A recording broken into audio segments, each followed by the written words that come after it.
देखो हम लोगों ने 2 चैप्टर इसमें पढ़ लिया था।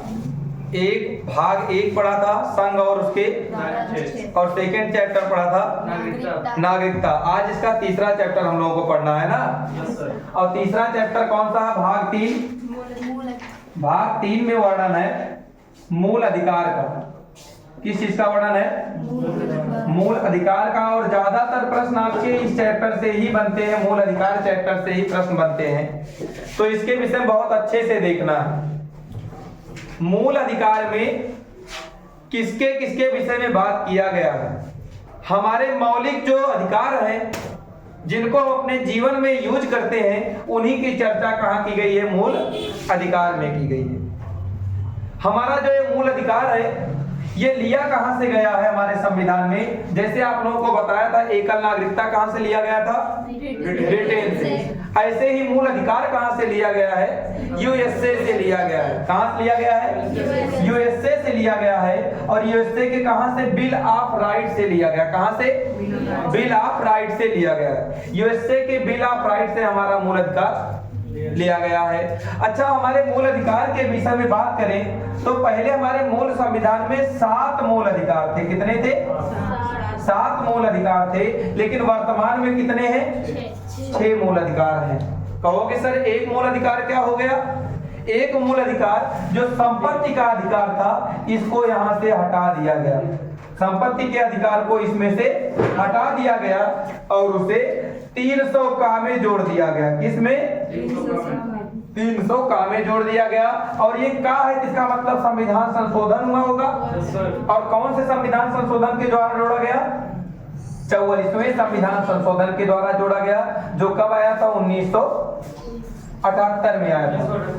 44वें संविधान संशोधन 1978 के माध्यम से मूल अधिकार में जो एक संपत्ति का अधिकार था उसे हटा करके 300 का में कर दिया गया। अच्छा, मौलिक अधिकार में इसकी बात कहाँ की गई थी संपत्ति के अधिकार की? तो 2 आर्टिकल्स में की गई थी। किसमें? 2 आर्टिकल्स में की गई थी। एक आर्टिकल 19 चा में की गई थी, एफ में की गई थी। 19 एफ में एक बात की गई थी इसकी, और एक बात की गई है अनुच्छेद 31 में की गई है। अनुच्छेद 31, 19 एफ, इन दोनों में संपत्ति की बात की गई थी। इसको यहां से हटा दिया गया। क्लियर बात हुई? तो हमारे संविधान में आर्थिक की बात नहीं है।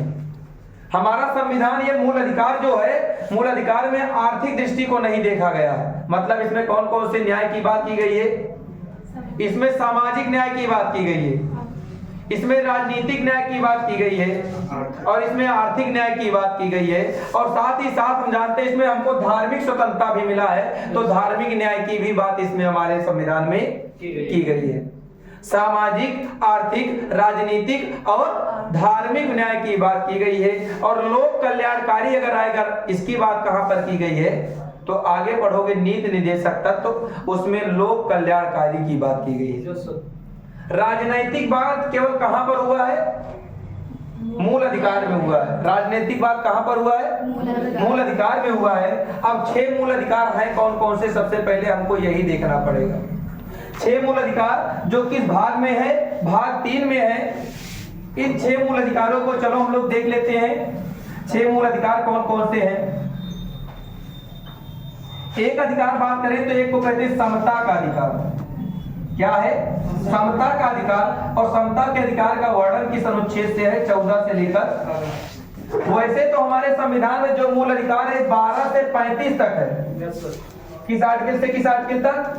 12 से लेकर 35 तक है। लेकिन 12-13 में समता की बात नहीं किया गया है। अनुच्छेद 12 में राज्य की परिभाषा की बात की गई। किसकी? राज्य की परिभाषा। राज्य में शामिल कौन कौन होगा? और राज्य में शामिल कौन होते हैं? जितने भी गवर्नमेंट अधिकारी हैं और जितने भी गवर्नमेंट द्वारा पैसा प्राप्त करते हैं, जितने भी सरकार जो है हमारी, जो भारत सरकार है या राज्य सरकार है, ये सब किसके परिभाषा में आते हैं? राज्य के डिफिनीशन में आते हैं। क्लियर?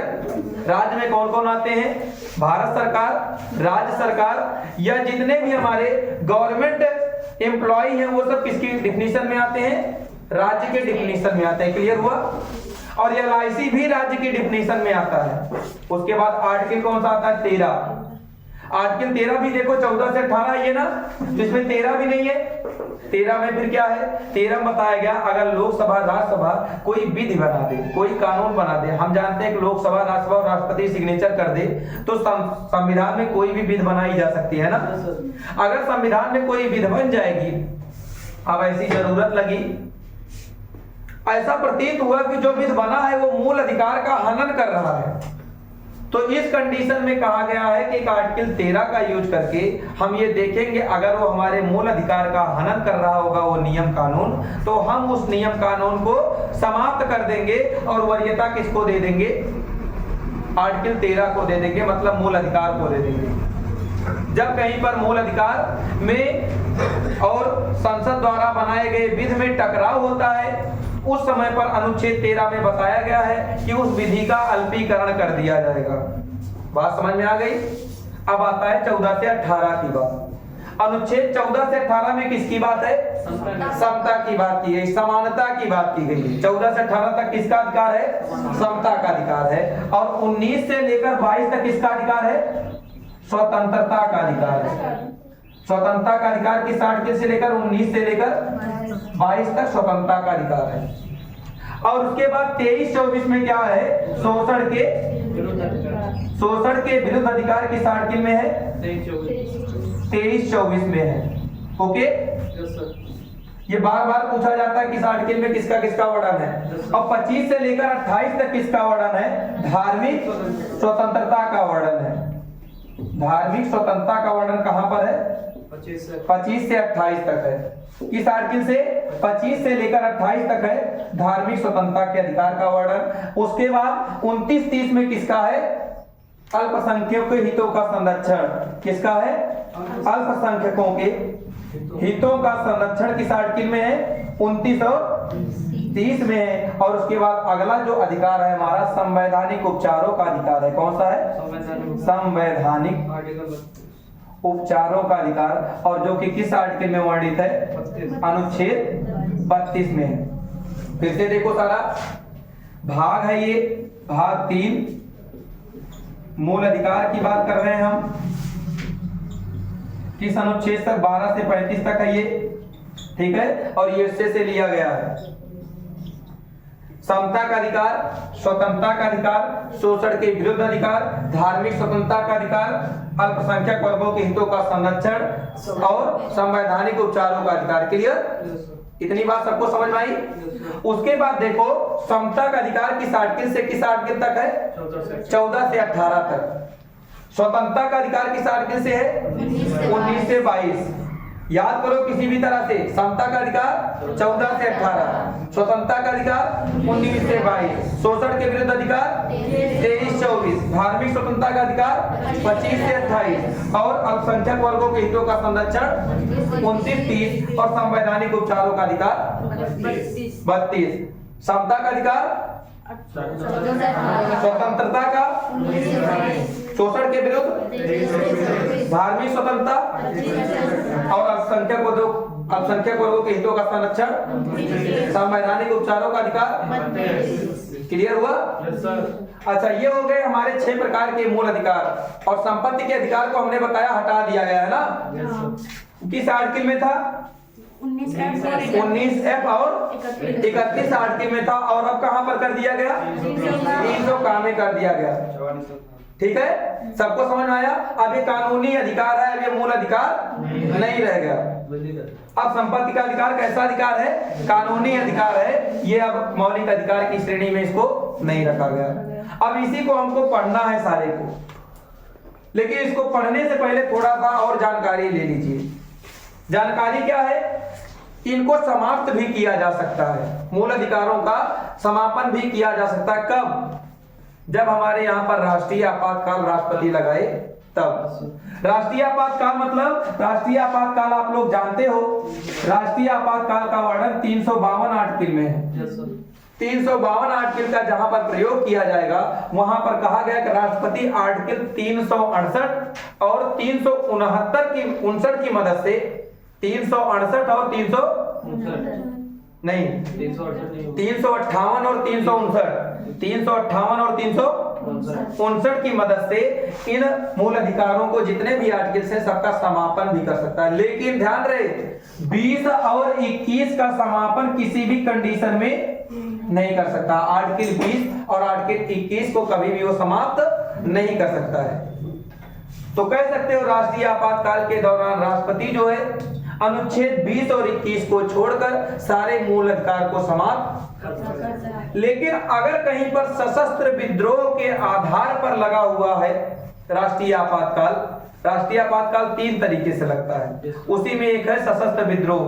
पहले इसी का नाम था आंतरिक अशांति, अब उसका नाम कर दिया गया है सशस्त्र विद्रोह। अगर कहीं पर आपातकाल सशस्त्र विद्रोह के आधार पर लगता है तो वहां पर बताया गया है कि आर्टिकल 19 भी स्वतः समाप्त नहीं होगा। आर्टिकल 19 स्वतः समाप्त नहीं होगा। जब सशस्त्र विद्रोह के आधार पर लगेगा 20-21 तो नहीं खत्म होगा कभी भी, लेकिन आर्टिकल 19 भी उस समय स्वतः समाप्त नहीं होगा। क्लियर? कब? जब सशस्त्र विद्रोह के आधार पर लगेगा तब। बात समझ में आई सबको? अब हम लोग इसको पढ़ेंगे एक एक करके और इसी का अच्छे से अध्ययन करना है। अच्छा, और इसके बाद विषय में बात करें तो हमारा जो मूल अधिकार है ये न्यायोचित है। कैसा है? न्यायोचित। इसका मतलब क्या हुआ? इसका मतलब यह हुआ कि हमें इसे न्यायालय द्वारा संरक्षण प्रदान किया गया। अगर हमारे मूल अधिकार जो दिए गए हैं इसका कोई हनन करता है तो अनुच्छेद 32 के द्वारा हम सुप्रीम कोर्ट जा सकते हैं। किस आर्टिकल के माध्यम से? ये कई बार पूछा गया है। किस आर्टिकल के माध्यम से सुप्रीम कोर्ट जाओगे? अनुच्छेद 32 के माध्यम से आप जाओगे सुप्रीम कोर्ट, और 226 के माध्यम से हाई कोर्ट जा सकते हो। क्लियर? 226 के माध्यम से हाई कोर्ट, 32 के माध्यम से, और इन्हीं के द्वारा 5 प्रकार की रिटें जारी की जाती हैं। सुप्रीम कोर्ट या हाई कोर्ट में 5 प्रकार की रिट जारी होती है। 5 प्रकार की रिट अभी मैं लास्ट में बताऊंगा आपको कौन कौन सी रिट। अगर प्रश्न यह आता है राज्य के विरुद्ध गारंटी कौन प्रदान करता है मूल अधिकार को, तो वो सर्वोच्च न्यायालय प्रदान करता है। कौन प्रदान करता है? सर्वोच्च न्यायालय प्रदान करता है। क्लियर हुआ बात? अब आते हैं हम लोग अपने अधिकारों पर, जिसका मुझे नॉलेज होना चाहिए और भविष्य में इसका प्रयोग भी करेंगे हम लोग। क्लियर? अब देखते हैं एक एक मौलिक अधिकार के विषय में चर्चा करेंगे। सारे मौलिक अधिकार को अच्छे से अध्ययन कर लेंगे जिससे दिक्कत ना आए आगे। और इससे प्रश्न ज्यादातर मैं अभी जितने पॉइंट बताया हूं इसी से पूछे जाते हैं। अब आप सारे अनुच्छेद को देख लीजिए बस। जैसे पहला अनुच्छेद हमने बताया था समता का अधिकार किस आर्टिकल से किस आर्टिकल तक है? 14 से लेकर 18 तक। तो हम 14 से 18 तक चलो लिख दे रहे हैं। 14, 15, 16, 17 और 18। आर्टिकल 14 से लेकर 18 तक समता के अधिकार का वर्णन है। और आर्टिकल 14 में बताया गया है क्या? आर्टिकल 14 में किस चीज का वर्णन है? विधि की समझ, समता एवं विधियों का समान संरक्षण। 2 शब्द है, विधि की समझ, समता और विधियों का समान संरक्षण। मतलब जिसके ऊपर भी, जैसे हम कहें कि अगर कोई व्यक्ति गरीब है, कोई व्यक्ति अमीर है, तो उसके ऊपर अलग अलग तरीके का विध नहीं बनेगा। अगर वो किसी का मर्डर किया, अगर उसको आजीवन कारावास है, तो अमीर व्यक्ति को भी आजीवन कारावास होना चाहिए। विध का समान समझा जाए, किसी के साथ भेदभाव नहीं किया जाए। किस आर्टिकल में है? 14 में। समझ में आया सबको? 14 में क्या है कि जो अपराध करेगा उसे दंड मिलेगा, वो भी समान दंड मिलेगा, चाहे वो अमीर हो चाहे गरीब हो। तो एक बात की गई है विधि की समझ, समता, विधि की समझ, समता की बात इसमें है। और एक बात है विधियों का समान संरक्षण, विधियों का समान संरक्षण। अब यहां पर थोड़ा सा समझ लीजिए। और ये विधियों का समान संरक्षण जो है ये लिया कहां से गया है? विधि की समझ, समता जो है ये ब्रिटेन से लिया गया। कहां से लिया गया? ब्रिटेन से लिया गया। और विधियों का समान संरक्षण कहां से लिया गया? यूएसए से लिया गया। विधि की समझ, समता कहां से लिया गया है? विधियों का समान संरक्षण यूएसए से। और ये देखो संरक्षण किसी करोगे तो इसका मतलब सकारात्मक बातें आ रही है ना। तो विधियों का समान संरक्षण कैसा है? सकारात्मक भावना प्रकट करता है, सकारात्मक भावना प्रकट करता है। और विधि की समझ, समता क्या है? नकारात्मक है, नकारात्मक है। बात क्लियर हुई इतना? विधि की समझ समता नकारात्मक, कहां से लिया गया? ब्रिटेन से। विधियों का समान संरक्षण सकारात्मक, कहां से लिया गया? यूएसए से। क्लियर हुआ इतना बात? ठीक, ये हो गया आर्टिकल 14 की बात। अब आते हैं आर्टिकल 15 पर। आर्टिकल 15 में कहा गया 5 आधार पर किसी के साथ भेदभाव नहीं किया जाएगा, समान समझा जाएगा सबको। वो 5 आधार हैं कौन कौन से? एक धर्म है, एक जाति है, एक वंश है, और एक लिंग है, और एक जन्म स्थान है। इस आधार पर, 5 आधारों पर किसी के साथ भेदभाव नहीं किया जाएगा। जैसे कहा दिया जाए ये हिंदू धर्म का है, ये मुस्लिम धर्म का है, किसी को ये नहीं कि उसके जाति के अकॉर्डिंग उसके साथ कोई भेदभाव किया जाएगा। अगर हिंदू धर्म को स्कूल में पढ़ने की स्वतंत्रता है तो मुस्लिम वर्ग के बच्चों को भी स्कूल में पढ़ने की स्वतंत्रता है। अगर हिंदू वर्ग के लोग जो अपराध करते हैं दंड मिलता है, तो मुस्लिम वर्ग के लोग भी जो अपराध करेंगे उसी के समान दंड मिलना चाहिए। चाहे महिला हो या पुरुष हो, समान रूप से सबको न्याय मिलना चाहिए। ठीक, समान रूप से न्याय मिलना चाहिए। किसी भी वंश का हो, भारत में किसी भी कोने में जन्मा हो, कहीं भी किसी राज्य में जन्मा हो, चाहे तेलंगाना का हो, चाहे उत्तर प्रदेश का हो, सबके साथ समान व्यवहार किया जाएगा। क्लियर? ये बातें किस आर्टिकल में कही गई हैं? 15 में। तो हम 15 में किस चीज का वर्णन देखते हैं?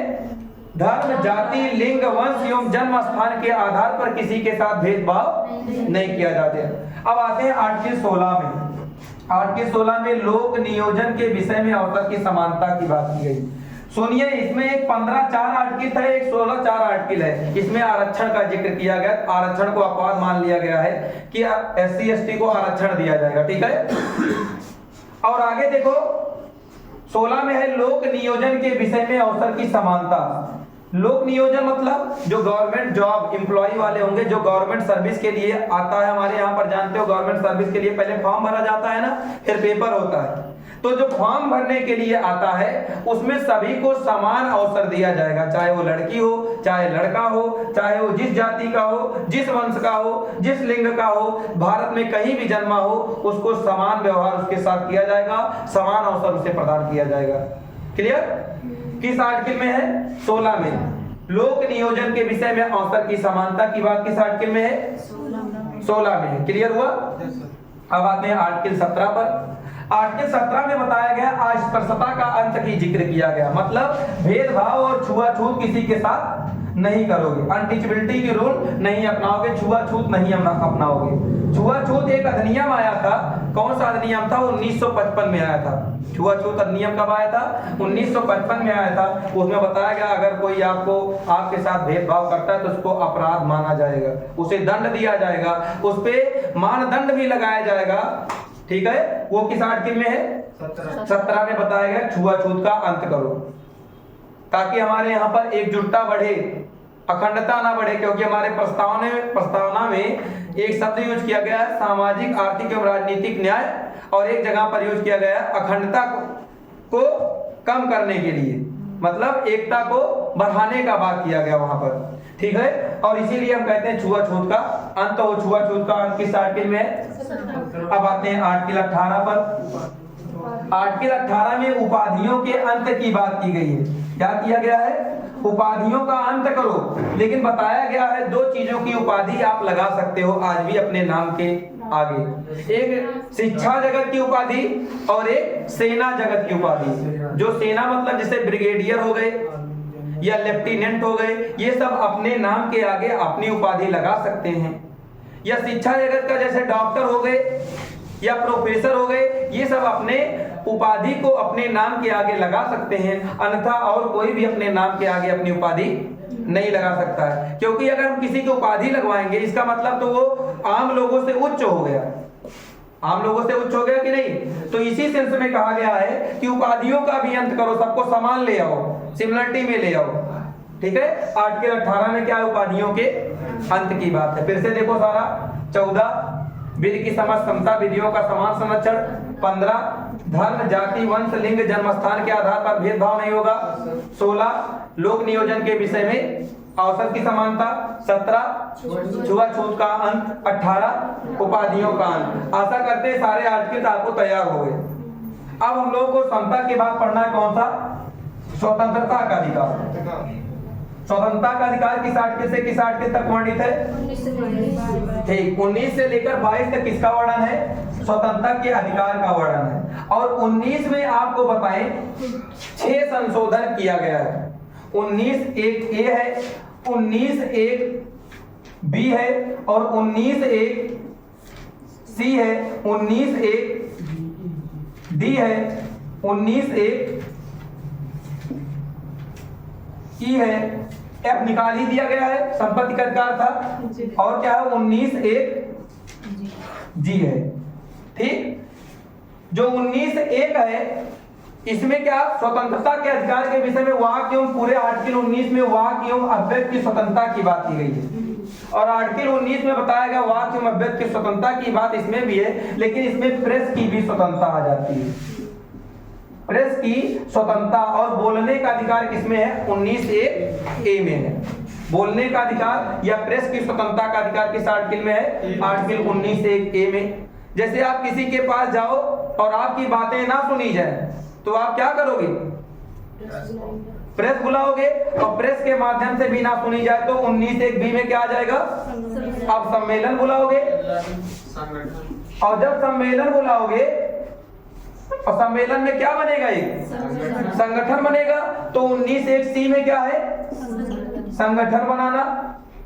और जब संगठन बना लोगे तो आप क्या करोगे? इधर उधर घूमने जाओगे। तो घूमने का जिक्र कहां पर है? 19 में है। घूमने का जिक्र किसमें है? कहां? 19 एक डी में घूमने का है। लेकिन ध्यान देना, आप अपने भारत के अंदर संगठन बना करके घूम सकते हो, यूनियन बना करके घूम सकते हो। भारत के बाहर यूनियन के रूप में नहीं जा सकते हो। तो भारत के अंदर में घूमने की बात किस आर्टिकल में है? 19 से। और घूमोगे तो जहां अच्छा लग जाएगा वहां निवास भी कर लोगे। तो निवास करने की स्वतंत्रता कहां पर है? भारत के किसी भी क्षेत्र में हम निवास कर सकते हैं। किस आर्टिकल में है? 19 से ई में है। कहीं पर भी हम निवास कर सकते हैं। किस आर्टिकल में है? 19 से एक, चाहे तमिलनाडु केरल हो गया या चाहे भारत में उत्तर प्रदेश हो गया, उत्तराखंड हो गया, हम कहीं भी अपना निवास बना सकते हैं। किस आर्टिकल में वर्णित है? 19 से ई में है। अब आता है 19 एक जी की बात। निवास करोगे, कहीं पर निवास करने लिए तो आपको जिंदा रहने के लिए व्यवसाय भी तो चाहिए। तो जीविका के साधन की बात किसमें की गई है? जीविका के साधन की बात जिक्र किसमें है? 19 से जी में। क्लियर हुआ बात? फिर से देखो, 19 से एक ए में प्रेस की स्वतंत्रता, वाक एवं अभिव्यक्ति की स्वतंत्रता, बोलने की स्वतंत्रता किस आर्टिकल में है? 19 से ए में है। 19 एक बी में क्या है? अगर आपके बातों के द्वारा कोई नहीं सुनेगा तो आप क्या करोगे? तुरंत सम्मेलन बुलाओगे, मीटिंग बुलाओगे। तो शांतिपूर्ण सम्मेलन बुलाने का अधिकार किस आर्टिकल में है? 19 से बी में है। और उसके बाद लेकिन शांतिपूर्ण सम्मेलन बुलाओगे, ये नहीं कि आप चलो मार काट करने लगो, ये नहीं हो सकता। शांतिपूर्ण तरीके से आपको सम्मेलन बुलाना होगा। क्लियर? 19 से सी में क्या बताया गया? अगर सम्मेलन होगा, कुछ लोग कहेंगे हम आपके सपोर्ट में हैं, तो एक यूनियन बन जाएगा। और एक यूनियन बनने के बाद कहेंगे चलो पूरे भारत के लोगों को बताएंगे कि हमारी बात क्या नहीं सुनी जा रही है। तो घूमने की स्वतंत्रता किस आर्टिकल में है? 19 से डी में है। और जब घूमेंगे कहीं अच्छा लग गया तो उसी जगह पर वो क्या करने लगेंगे? निवास करने लगेंगे। तो निवास की स्वतंत्रता किसमें है? ई में है। और निवास करने के बाद जब कहीं निवास करने लगेंगे तो खाने के लिए उन्हें व्यवसाय चाहिए। व्यवसाय यानी कि जीविका के साधन अपनाने की स्वतंत्रता किस आर्टिकल में है? कहने का मतलब भारत के किसी भी क्षेत्र में वो कोई भी कंपनी या अपने व्यवसाय को खोल सकते हैं। किस आर्टिकल में? आर्टिकल 19 से जी में। क्या 19 समझ में आया सबको? उसके बाद आता है एक आर्टिकल 19 के बाद आता है 20 में दोष सिद्धि के रूप में संरक्षण की बात की गई। किसकी? दोष सिद्धि के रूप में संरक्षण की। अगर आपको दोषी मान लिया जाता है तो दोषी मानने के बाद आपको 24 घंटे के अंदर आपको सेक्टर मजिस्ट्रेट के सामने प्रस्तुत करना होता है। पहले तो आपके ऊपर दोष सिद्ध होना होगा। आप पूछ सकते हो कि आपको किस हक से गिरफ्तार किया गया है। और इसमें यह भी कहा गया है कि आप अपने मन पसंदीदा किसी सरकारी वकील को भी चुन सकते हो। और ये भी पूछ सकते हो आपको किस बिहाफ पे गिरफ्तार किया गया है। कारण बताओ कि हमें दिखाओ, पहले वारंट दिखाओ कि मैं गिरफ्तार करने का रीजन क्या है, आप गिरफ्तार करके ले चल रहे हो। और इसमें यह भी बताया गया है कि एक दंड के लिए केवल एक बार सजा मिलेगी, दो दो बार सजा नहीं मिलेगी। जैसे आज आप कोई दंड करते हो तो आप पे आज अगर दंडित कर दिया गया है तो उसी दंड के लिए कहीं और कोई ऐसा ही अपराध होता है, आपको दंड दोबारा नहीं मिलेगा। एक दंड के लिए केवल एक ही बार अपराध आपको मिलेगा, मतलब दंड मिलेगा, दोबारा दंड का प्रावधान नहीं है। इसी में और कहा गया है कि अगर मान लीजिए 2011 में कोई आप अपराध करते हैं और उस समय था उस अपराध का सजा 1 साल और 2025 में आपका निर्णय आता है और इस 2025 में इसी सजा की उम्र बढ़ा के कर दी गई है 3 साल, तो आपको दंड कौन सा मिलना चाहिए? 2011 वाला कि 2025 वाला? निर्णय तो 2025 में आया लेकिन दंड आपको कौन मिलना चाहिए? 2011 वाला मिलेगा। क्लियर हुआ ये बात? अब जो 24 घंटे का समय जोड़ा जाता है, 24 घंटे के आगे मजिस्ट्रेट के सामने प्रस्तुत करना होता है, उसमें यात्रा और अवकाश का समय इंक्लूड नहीं होता है। यात्रा और अवकाश का समय नहीं जोड़ा जाता है, याद रखना। कौन सा? यात्रा और अवकाश का समय उसमें नहीं जुड़ता है। आर्टिकल 20 समझ में आया? दोष सिद्धि के रूप में संरक्षण, अगर आपके ऊपर दोष सिद्धि हो जाता है तब आपको क्या क्या संरक्षण दिया गया है। ठीक, आर्टिकल 20 हो गया। आर्टिकल 21 में किस चीज का वर्णन है? जीवन जीने के अधिकार का वर्णन आर्टिकल 21 में है। निजता का अधिकार किस में है? आर्टिकल 21 में है। प्राण एवं दैहिक स्वतंत्रता किस में है? आर्टिकल 21 में है। प्राण एवं दैहिक स्वतंत्रता किस में है? कि आपके प्राण की रक्षा किया जाए, आपके बॉडी की रक्षा किया जाए। निजता का अधिकार किसमें है? आर्टिकल 21 में है। निजता का अधिकार आर्टिकल 21, प्राण एवं दैहिक स्वतंत्रता आर्टिकल 21 में। अच्छा, इसी 21 में एक आर्टिकल जोड़ा गया, 21 का जोड़ा गया।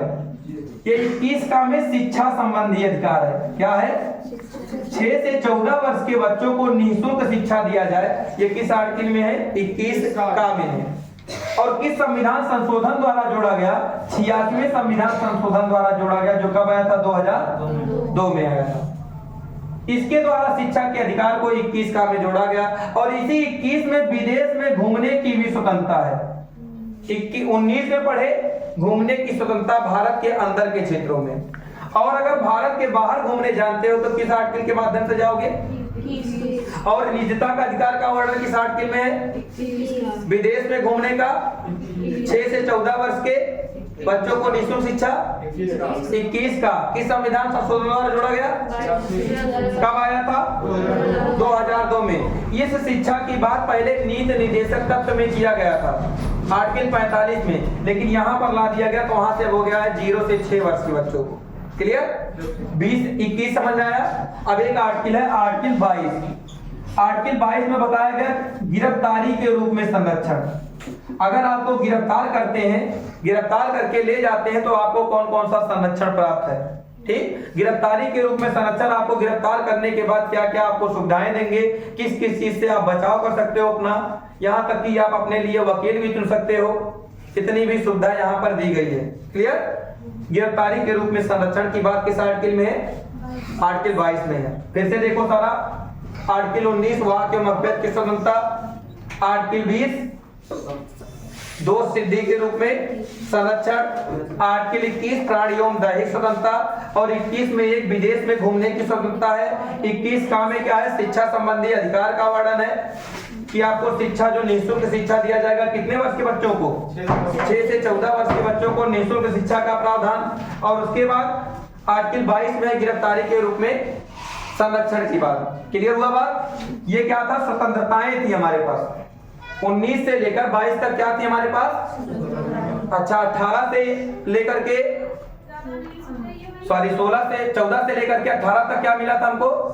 समता का अधिकार। 19 से लेकर 22 तक। अब और तीसरे नंबर पर क्या आता है? तीसरे नंबर पर आता है शोषण के विरुद्ध अधिकार। अब उसे भी देख लो, शोषण के विरुद्ध अधिकार को। शोषण के विरुद्ध अधिकार 2 आर्टिकल्स में हम बताए थे था। शोषण के विरुद्ध अधिकार कितने आर्टिकल में वर्णित है? एक था कौन सा? 23 और एक 24। जो 23 है इसमें देखो, पहले बाप आते हैं कि बेटा? पहले बाप आते हैं ना, पहले बाप आए तब बेटा ना। तो इसमें बाप के विषय में कहा गया, मतलब जो वयस्क लोग हो चुके हैं और मजदूरी कर रहे हो तो उस मजदूरी का उन्हें क्या दिया जाए? वेतन दिया जाए।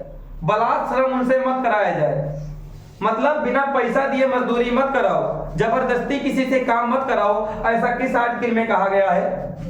23 में कहा गया कि किसी वयस्क मनुष्य से मजदूरी कराते हो तो उसको पैसा दो, उससे बिना पैसा दिए हुए मजदूरी मत कराओ, जबरदस्ती काम मत कराओ, बंधुआ मजदूरी मत कराओ।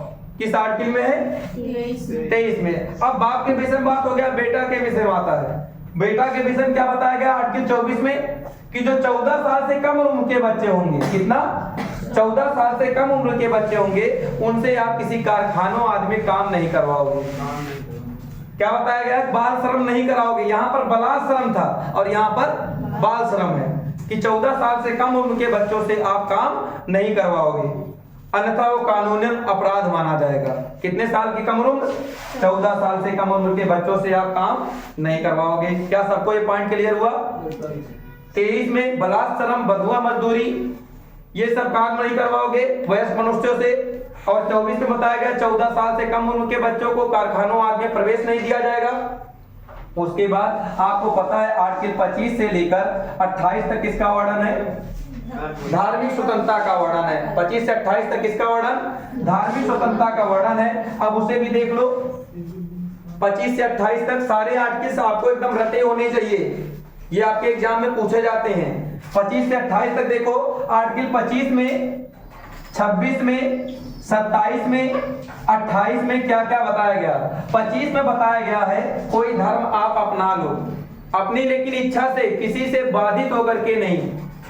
जब अगर आपकी इच्छा करे जिस धर्म को अपनाने की, उस धर्म को अपनाने की आपको क्या स्वतंत्रता दी गई है। मतलब धर्म का आचरण कर सकते हो, अबाध रूप से, किसी के फोर्स किए गए नहीं। और इसी में सिखों का कृपाण धारण करना भी है।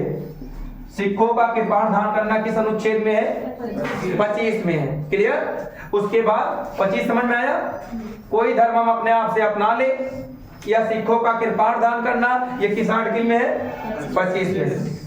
26 में क्या है? 26 में बताया ये गया है कि अब ये सम्मेलन करेंगे। जब ये धर्म अपना लिए तब ये लोग क्या करेंगे? समारोह करेंगे या सम्मेलन करेंगे, भाई भजन कीर्तन करेंगे, सम्मेलन बुलाएंगे। तो सम्मेलन की बात की, धार्मिक सम्मेलन की बात कहां पर की गई है? धार्मिक सम्मेलन की बात किस आर्टिकल में है? 26 में है। क्लियर हुआ सबको? उसके बाद बात आता है आर्टिकल 27 की। आर्टिकल 27 में किसकी बात की गई? कहीं पर धार्मिक सम्मेलन होता है तो किसी से जबरदस्ती तो दान नहीं लिया जाता, लेकिन वो लोग कुछ दान भी देते हैं। तो बिना किसी के प्रभाव में आए हुए अगर हम किसी धर्म के लिए दान देना चाहते हैं तो किस आर्टिकल के माध्यम से दे सकते हैं? 27 में कहा गया है कि बिना किसी के दबाव के आप धर्म के लिए, अपने धर्म के लिए, अपने धर्म के बढ़ाने के लिए, प्रचार प्रसार के लिए हम उसको दान दे सकते हैं। किस आर्टिकल में? 27 में। दान देने की स्वतंत्रता किस आर्टिकल में है? 27 में है। ठीक है? और 28 में क्या है? अगर हमें लगे कि हमारे धर्म के लिए हमको शैक्षिक संस्थानों की स्थापना करनी चाहिए तो हम शैक्षिक संस्थानों की स्थापना कर सकते हैं। किस आर्टिकल में है? 28 में है। लेकिन ध्यान देना, हम गवर्नमेंट जॉब में, जितने भी गवर्नमेंट स्कूल हैं उसमें हम धार्मिक शिक्षा नहीं दी जाती है, या किसी स्कूल में दी जाती है? नहीं। लेकिन अलग से शैक्षणिक संस्थान खोल करके हम शिक्षा दे सकते हैं। जैसे मदरसा खुला, जैसे गुरुकुल खुला, ये सब अलग से खुले हुए हैं ना धर्म की शिक्षा देने के लिए। मतलब धर्म की शिक्षा देने के लिए आप अलग से कोई स्कूल खोल सकते हो, लेकिन किसी सरकारी स्कूल में सोचो कि उसमें धर्म की भी शिक्षा दी जाए तो किसी विशेष धर्म की शिक्षा नहीं दी जाएगी। किस आर्टिकल में है? 28 में है। उसके बाद आता है आर्टिकल 29 और 30। आर्टिकल 29-30 में किसका वर्णन है? 29 और 30 में किस चीज का वर्णन है? अल्पसंख्यकों के हितों का संरक्षण की बात किया गया है। आर्टिकल 29 में बताया गया है कि जो अल्पसंख्यक वर्ग होंगे इनको कुछ छूट दिया जाए, इनके लिए कुछ प्रावधान किया जाए। किस आर्टिकल में है? 29 में है कि इनको कुछ विशेष प्रावधान दिया जाए। किस आर्टिकल में है? 29 में। जो अल्पसंख्यक वर्ग के लोग होंगे इनके लिए कुछ विशेष प्रावधान किया जाए। किस आर्टिकल में? 29 में। और 30 में कहा गया है कि जो अल्पसंख्यक वर्ग हैं ये चाहे तो अपने लिए शैक्षिक संस्थान वगैरह खोल सकते हैं। क्या खोल सकते हैं? शैक्षिक संस्थान खोल सकते हैं। ये किस आर्टिकल में है? 30 में। 29 में क्या है? अल्पसंख्यक लोग। ओके, 30 में क्या है? संस्थान खोल सकते हैं। क्लियर? 30 में अल्पसंख्यक लोग संस्थान खोल सकते हैं और 29 में उनके लिए विशेष प्रावधान किया जाएगा। क्लियर? अब एक आर्टिकल बचा है, कौन सा? 32 संवैधानिक उपचारों का अधिकार। उसमें बताया गया 5 प्रकार की रिट जारी होती है। आप 5 प्रकार की आर्टिकल 32 के मदद से संवैधानिक उपचारों का अधिकार मतलब विधान पूर्वक अपना उपचार ले सकते हो। अगर आपके मूल अधिकारों का हनन होता है तो आर्टिकल 32 की मदद से आप कहां जा सकते हो? Supreme court. और 226 की मदद से। और इसमें 5 प्रकार की रिट जारी होती है और उस रिट में एक है बंदी प्रत्यक्षीकरण रिट। जैसे इसमें बताया गया बंदी प्रत्यक्षीकरण में कोई अगर आपको गिरफ्तार करके ले जाता है तो जो उच्च न्यायालय होगा वो कहेगा 24 घंटे के अंदर अंदर मेरे सामने उस बंदी को प्रत्यक्ष करो, मतलब प्रस्तुत करो। कितने घंटे के अंदर? 24 घंटे के अंदर। और उसे लगेगा कि उसके ऊपर लगाया गया अपराध अगर सही है तो उसे वो कारावास में डाल देगा, अन्यथा वहीं पर उसको बाइज्जत बरी कर देगा। ये कौन सा है रिट? बंदी प्रत्यक्षीकरण है। उसके बाद एक रिट है परमादेश। परमादेश में क्या है? जैसे किसी को लगे हायर मतलब जो उच्चतर न्यायालय होते हैं, उच्चतर न्यायालय को ऐसा लगा कोई निम्न न्यायालय जो है उससे निचला न्यायालय जो है वो सही तरीके से निर्णय नहीं दे रहा है, तो उस जगह पर वो आदेश देगा कि आप इस मामले को अपने उच्चतर विभाग में पेश करो और वहां पर इसका निर्णय दिया जाएगा। क्लियर? जैसे जिला न्यायालय में कोई मामला है और अगर लग गया सर्वोच्च न्यायालय को, वहां पर सही से काम नहीं चल रहा है तो कहेगा कि आप उच्च न्यायालय में मामले को भेजो। तो इसी को रिट को क्या कहते हैं? इस रिट को परमादेश रिट, परमादेश रिट कहते हैं। उसके बाद एक रिट होता है इसी में प्रतिषेध रिट। प्रतिषेध रिट क्या होता है? प्रतिषेध रिट मतलब वो मना कर देता है डायरेक्ट उच्चतर न्यायालय कि आपको मैं ये जो रिट दे रहा हूं इसमें क्लियर कर रहा हूं, आप इस पे निर्णय नहीं दोगे, आपको निर्णय देने का हक इसमें नहीं दिया जा रहा है क्योंकि मुझे लग रहा है कुछ गलत है, अब इसके निर्णय के लिए किसी उच्चतर न्यायालय को भेजो मामले को। क्लियर? ये प्रतिषेध हो गया। और अगला जो रिट जारी होता है वो कौन सा रिट है? उत्प्रेषण रिट। उत्प्रेषण रिट में क्या होता है? उत्प्रेषण इसमें निम्न न्यायालय उच्चतर न्यायालय को रिट भेज देता, कहता मेरे से नहीं हो रहा तो मैं अपने उच्चतर न्यायालय को रिट भेज दे रहा हूं। ये कौन सा है? उत्प्रेषण रिट। और एक रिट और कौन सा है? अधिकार परीक्षा। अधिकार परीक्षा में अगर कोई संवैधानिक पद पर बैठा हुआ है और ऐसा लगा उच्चतर अधिकारी को ये चीज लगा या उच्चतर न्यायालय को ये चीज लगा कि ये गलत तरीके से पद पर बैठा है, तो वो उससे पूछेगा आप किस बिहाफ पे, किस तरीके से आप इस पद पर आसीन हुए हो। किससे पूछेगा? जो निचले पद पर रहेगा। ठीक है? उससे पूछेगा कि आप सही तरीके से इस पद पर बैठे हो, अगर सही तरीके से बैठे हैं ठीक है, अगर गलत तरीके से बैठे हो उनको वहीं से बर्खास्त कर दिया जाएगा। इसके लिए कौन सा आर्टिकल है? अधिकार परीक्षा। अधिकार परीक्षा रिट है। कौन सा है? अधिकार परीक्षा रिट। तो 5 प्रकार के रिट की बात यहीं पर किया गया है। इस प्रकार से सारे रिट की जिक्र हो गया। उत्प्रेषण रिट क्या होता है? फिर से समझ लो। उत्प्रेषण रिट जैसे सर्वोच्च न्यायालय हो गया, किसी न्यायालय को लगा वो सही से काम नहीं कर रहा है, संविधान के इतर काम कर रहा है, संविधान के विरुद्ध काम कर रहा है, तो कहेगा अपने से उच्चतर न्यायालय में इस रिट को डाल दो, भेज दो। जब वो दूसरे न्यायालय में वो रिट भेजा जाता है उसी को क्या कहते हैं? उत्प्रेषण रिट कहते हैं। अच्छा, एक पॉइंट यहीं पर और समझ लो, ये जो आर्टिकल्स हैं इसमें से कुछ आर्टिकल्स केवल विदेशियों को प्राप्त है, कुछ केवल भारतीयों को प्राप्त है। जैसे आर्टिकल 15, 16, 19, 29 और 30 ये आर्टिकल केवल भारतीयों को प्राप्त है। कौन कौन से? केवल भारतीय इन आर्टिकल को प्राप्त किए, विदेशी इस आर्टिकल को प्राप्त नहीं किए। कौन कौन से? 15, 16, 19, 29 और 30 ये केवल भारतीयों को प्राप्त आर्टिकल्स हैं, ये विदेशियों को नहीं है। ये भी प्रश्न कई बार पूछा गया। ठीक, अब आपका ये चैप्टर मूल अधिकार इतना ही पढ़ो, इससे ज्यादा आपके एग्जाम में नहीं आएगा। जितना मैंने बता दिया इतना ही एग्जाम में आता है और इतने को ही बार बार आप रिवीजन करते रहो। क्लियर? जी सर। आज के लिए बस इतना ही, अगला एपिसोड कल। जी सर।